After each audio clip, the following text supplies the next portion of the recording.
Lumalabas na daw ang sakit ni D'Angelo Russell pero hindi nagwo-worry sina LeBron at Coach Darvin Ham.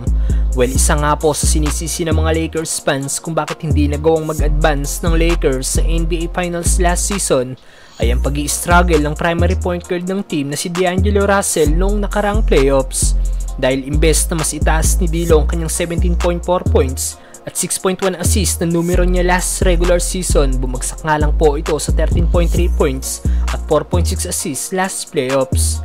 Ang masama pa dito, lumaylay ang numero ni D'Lo noong series nila sa Nuggets kung saan na-sweep ang Lakers. Nag-average nga lang po si Russell ng 6.3 points at 3.5 assists per game noong West Finals. Kaya maraming Lakers fans na nagalit kay D'Lo. Pero ganun pa man, naniniwala pa rin ang Lakers sa kakayahan ng Lakers guard. Dahil last summer, kinuha pa rin nila ang one-time All-Star at binigyan ito ng 2 years, $36 million. Okay naman ang season ni D'Lo ngayon sa Lakers kung saan may average ito ng 18 points, 3.1 rebounds at 6.4 assists per game. Pero ngayong nalalapit na ang playoffs, nababahala ang ilan sa mga Lakers fans na mag-choke na naman ng Lakers guard gaya last year. Dahil sa last 3 games nga po ng Lakers na kung saan kailangan ng team ang panalo, nag-struggle nga po si D'Angelo Russell na mahanap ang kanyang shooting dahil may average lang ito ng 11 points per game, shooting 26% sa field at 16% naman sa 3-point area.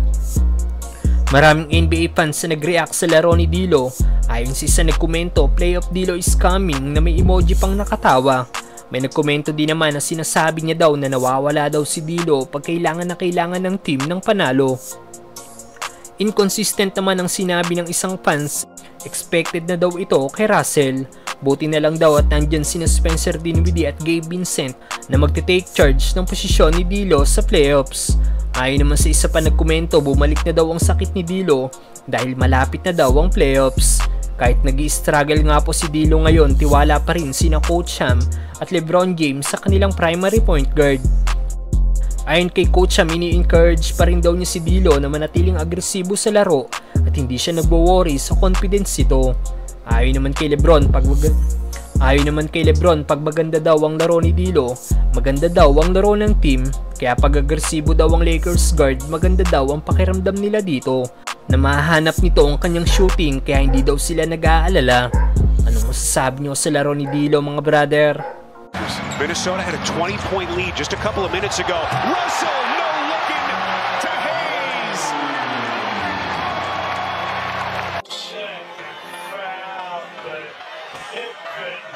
Went by D'Lo and Rui Hachimura. You don't like it here in Memphis? Well, we don't like you either, Rui.